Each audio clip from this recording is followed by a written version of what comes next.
लोग भी बैठी है, महिला मोर्चा की नेत्री लोग बैठी हैं और भी बहुत सारे हमारे पार्टी के पूर्व प्रत्याशी बेंगलोर जिला के टीम के पदाधिकारी हैं जो अच्छा बातों को रखते हैं, अच्छा आपको समझाएंगे। उनकी भी बातों को अगर संभव हो तो सुनकर ही जाइएगा, तो इसके बाद हमें यहाँ से निकल जाना है। इसलिए आपके सबों से आग्रह होगी कि हमारे जाने के बाद ये कार्यक्रम चलेगा, तो उस कार्यक्रम से हमारे जाने के बाद अपना चले जाएंगे, कार्यक्रम के समाज के बाहर रहेंगे।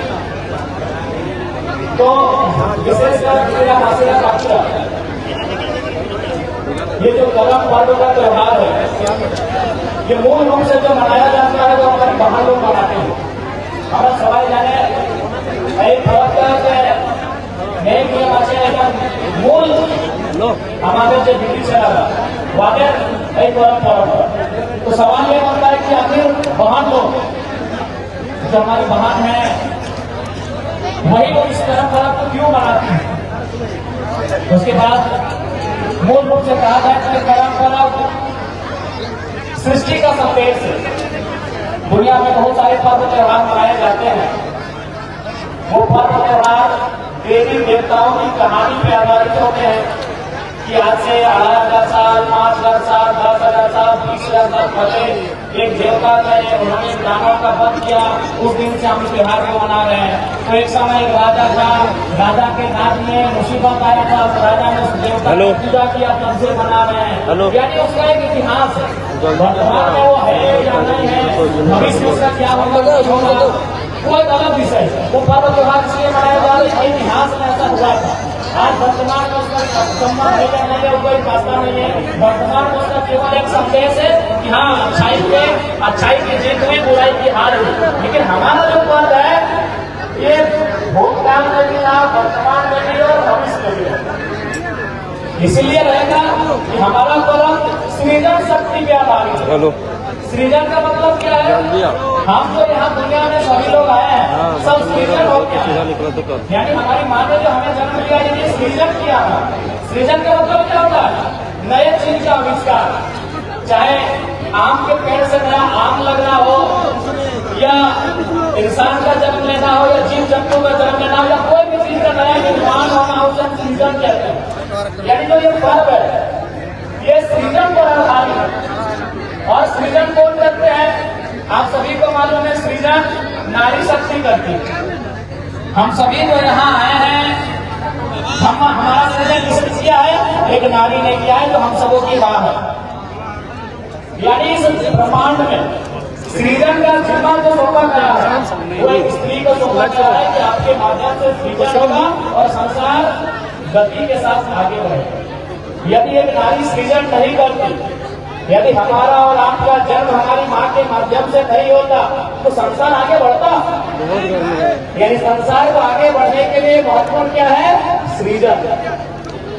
और ये कर्म पर्व क्या है? सृजन पर आधारित पर्व है। यानी इस पर्व त्योहार के माध्यम से हम लोग समाज को, दुनिया को एक संदेश देते हैं कि सृजन का जीवन जिनको है उनको हम लोग कैसे इस पर्व के माध्यम से ट्रेन करते हैं, उनको कैसे हम लोग सीख देते हैं, उनको कैसे हम लोग जानकारी देते हैं।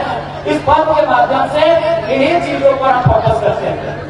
हमारा समझ आएगा कि गौरव पर्व में हमारे बिटिया हमारे बहनरा 9টা 10টা নিয়মের পালন করে। आज আমরা ইয়াকে যাওয়ার নয় বলি, কি বলি দিদিরা? যাওয়ার নয়। এইদিকে যাওয়াই বলে না, যাওয়াই বলা হয় না, গরম যাওয়া না। আজকে আমাদের বেটিগুলা, আমাদের ভাইগুলা, বাকি আমরা একটা নাম দিয়েছি, একটা নাম বলেছি, বাকি আমরা জবাব নাই। एक बात बताइए, अगर हम किसी कुंवारी बहन जिसका शादी नहीं हुआ है, अगर उसको हम लोग माँ कहेंगे तो बताइए गलत है कि नहीं? समाज में अगर हम हमको माँ कहेंगे तो गाली भी मिलेगा। लेकिन ये जो त्योहार है हम स्वयं प्रदेश के लोग नहीं, और ना ही हमारे पड़ोसी लोग, ना बाहर के लोग, हम खुद अपनी बहन को, अपनी बेटी को माँ करके संबोधन करते हैं, बाकी जवान का माँ कहते हैं। हमारा वाक्य जवान माँ है। तो जवान माँ मतलब आज उनको एक जवान के माध्यम से ट्रेंड कर रहे हैं कि आज आपको जवान के माँ बन के भूमिका को निभाना है, और एक दिन भविष्य में एक जीव का माँ बनना है।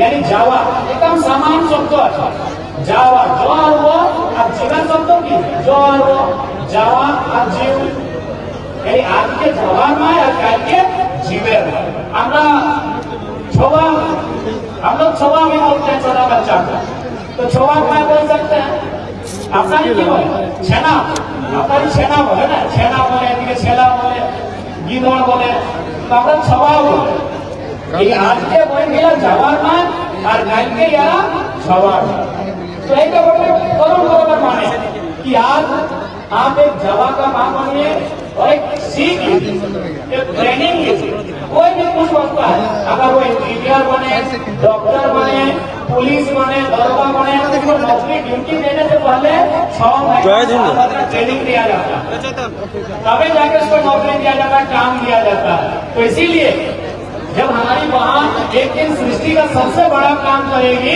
उससे पहले उसे ट्रेनिंग दिया जाता है उसी को हम लोग गरम गरम जवान बनाए ट्रेनिंग क्या होता है कि आपको रहना कैसे है तुम्हारे व्यवहार तुम्हारे रहन सहन तुम्हारे खान पान मैंने सारा चीज के हम लोग को ट्रेनिंग देते हैं 9 या 10 पर नियम का अनुपालन करते हैं ना दीदा ठीक है आज आप लोग तुम्हारी ड्यूटी नहीं है शादी हो गई आप लोग किसी बच्चे की माँ हो गए हैं लेकिन ये बातों किए हैं ना भाई तो क्या क्या नियम होता है बताइए उषा देवी खूब की है अभी जिला परिषद है बात अलग है तो क्या क्या नियम है 9 व 10 को नियम है पहला नियम अलग है इसे 9 व 10 में किसी को पहला मानिए नियम क्या है ना वो बाल कंघी नहीं करेंगे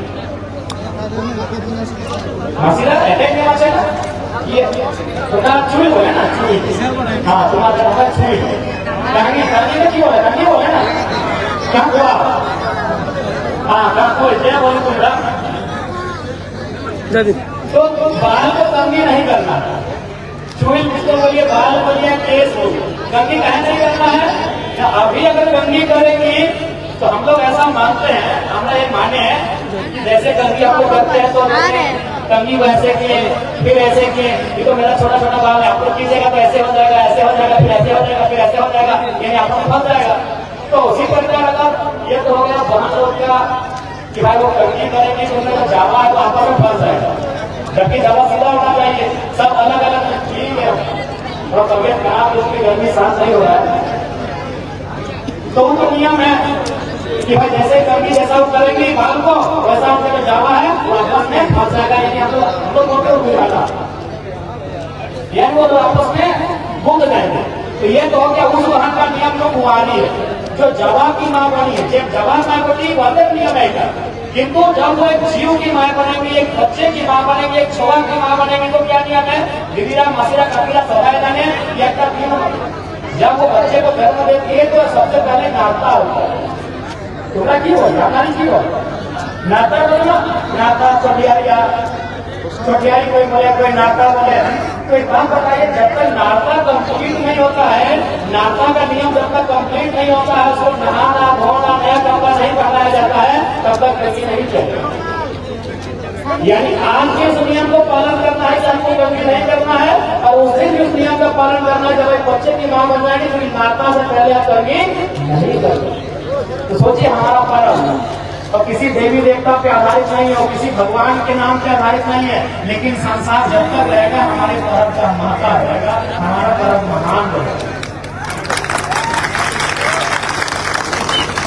हमारा पर्व किसी राक्षस किसी दानव के बल पे आधारित नहीं है किसी राजा के युद्ध से संबंध नहीं है हमारा संबंध सीधा सृष्टि से है कि जब तक सृष्टि है हमारा पर्व का महत्व है सृष्टि नहीं रहेगा तो देखा जाएगा यानी जब तक सृष्टि है जब तक संसार है जब तक संसार में सृजन होगा कर्म परम श्रेष्ठ रहेगा दिया कि जवाहर माए यानी हमारे गोविंद मिला याला बांधे नदी नालाय हापू नहान नहीं बोले हापू बोलते पारे ना नहाना 2 प्रकार से होता है एक आगे नहाइए ऐसे पीछे करके नहाइए तो ये जो हमारी बहन लोग हैं वो हापू नहीं नहाएंगे पीछे से इसीलिए नहाए नहीं नहाएंगे कि हमका जो जावा है वो भी ढह जाए, यानी गिरना, एक तरफ वो गिर जाए। जबकि हम लोग जावा का मतलब क्या, सुंदर रहना चाहिए, एकदम सीधा होना चाहिए, सिंगल सिंगल होना चाहिए, फंसना नहीं चाहिए। तो अगर वो हाथों लेके नहाएंगे तो उनका जावा भी क्या होगा, पीछे गिर जाएगा, ढह जाएगा। ये तो हो गया कुंवारी बांध का नियम। जब यही बांध एक दिन मां बनने का टाइम आएगा, उस समय कैसे ये नियम होगा ना, उस समय यदि आप तालाब में, नदी में, जोरिया में, पोखर में, जो भी बोले नहाने के जगह को सिर्फ मैंने बाथरूम को छोड़ गए, वहां डूब जाने की जरूरत नहीं है। यानी नहाने का जितना भी जगह दुनिया में है, नल सब छोड़ के, तो अगर उस समय अगर वो पीछे करके नहाएंगे, तो उनका जो बच्चा दानी है ना, वो या तो पीछे नहाए या तो नहाए, धंसा भी है, बच्चा को नुकसान नहीं है। इसका मतलब क्या है, इसका मतलब क्या है कि आज अगर आज के तुम्हें जो भी नियमों का पालन करे तो तुम्हारे जमा सलामत रहो। सोए दिन तुम्हारा ये नियम का पालन करते तुम्हारा छोवा बोले, छेला बोले, छेना बोले, मैंने आपका बच्चा सलामत। आज अगर मानिएगा तो आपका जो जावा है वो ठीक रहेगा, और उस दिन